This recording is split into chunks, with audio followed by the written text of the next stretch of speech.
Welcome to this lesson on finding the arc length of parametric curves. Today, we are going to understand how to calculate the exact length of a path defined by parametric equations.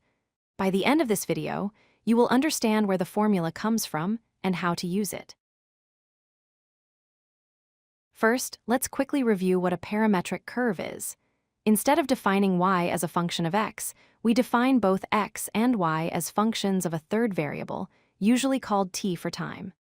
As t changes, the coordinate pair x of t and y of t traces out a path in the plane. Calculating the length of a curve is tricky because it is constantly bending. However, we can approximate the curve by breaking it down into many straight line segments. We know how to measure straight lines. If we add up the lengths of all these small segments, we get an approximation of the total arc length. Let's zoom in on just one of those tiny segments. We can treat it as the hypotenuse of a right triangle with sides delta x and delta y using the Pythagorean theorem. The length of this segment, which we call delta s, is approximately the square root of delta x squared plus delta y squared. Since our curve is defined by time, we need to introduce delta t into our expression. We can do this by multiplying and dividing by delta t. When we move the denominator delta t inside the square root, it becomes squared. This gives us an expression involving the rates of change, delta x over delta t and delta y over delta t.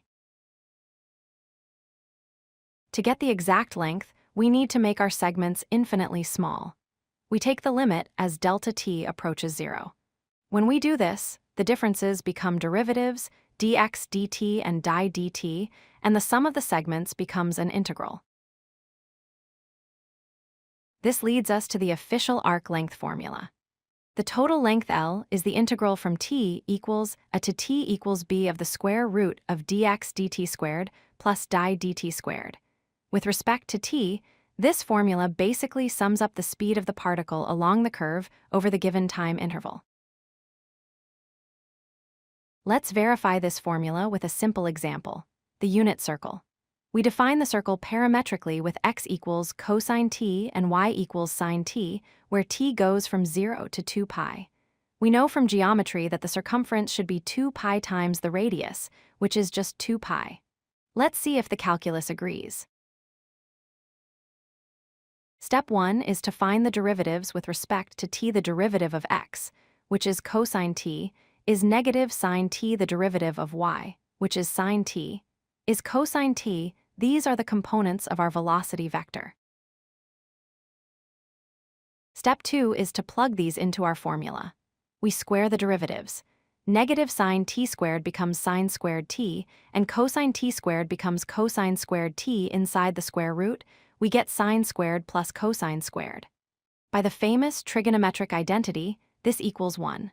So, we are simply integrating the constant 1 from 0 to 2 pi.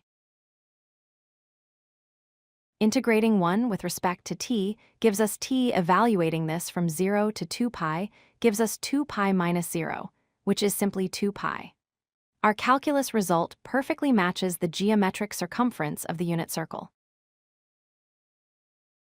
To summarize, parametric curves define position using a parameter t. We derive the arc length formula using the Pythagorean theorem on infinitely small segments.